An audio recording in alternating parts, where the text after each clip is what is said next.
For me, life is a celebration. Yes. Every day I enjoy my life.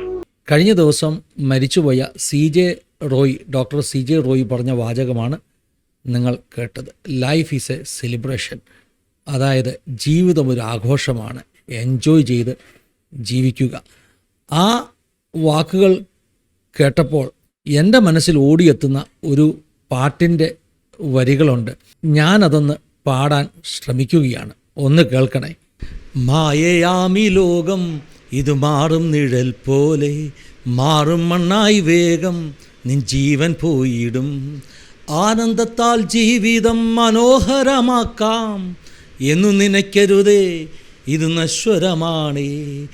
ആനന്ദത്താൽ ജീവിതം മനോഹരമാക്കാം എന്നു നനയ്ക്കരുതേ, ഇത് നശ്വരമാണേ. പാടാനൊന്നും അറിയത്തില്ല, എന്നാലും അങ്ങ് പാടിയതാണ്.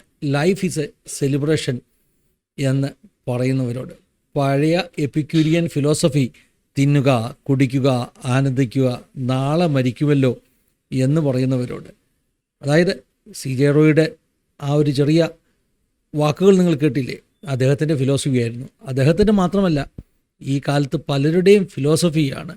ജീവിതത്തെ ആഘോഷമായിട്ട് അങ്ങ് കൊണ്ടുപോകണം. ഈ മോഹൻലാലിൻ്റെ ഒരു ചിത്രത്തിൽ അദ്ദേഹം പറഞ്ഞ ഡയലോഗാണ്, life is a celebration of events.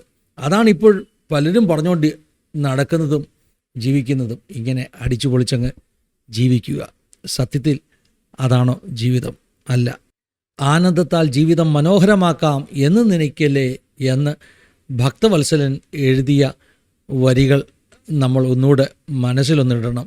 അതായത് ഈ സന്തോഷം കൊണ്ടും അടിച്ചു പൊളിച്ചുള്ള ജീവിതം കൊണ്ടും ഒന്നും ജീവിതം മനോഹരമാകത്തില്ല.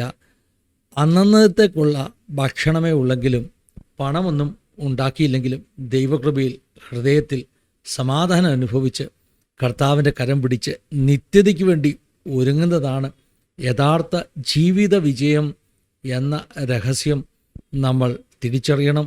പൂ പോലെ ഉണങ്ങുന്ന ഒടുങ്ങുന്ന ഒരു ജീവിതമാണ് നമ്മുടെ ജീവിതം എന്നുള്ള തിരിച്ചറിവ് നമുക്കുണ്ടാകണം എന്ന ഒരു ചെറിയ സന്ദേശം എനിക്ക് പറയാനുള്ളത് ഞാൻ പ്രേക്ഷകരുമായിട്ട് പങ്കുവെക്കുകയാണ്. ദൈവം എല്ലാവരെയും സഹായിക്കട്ടെ, അനുഗ്രഹിക്കട്ടെ. God bless you all.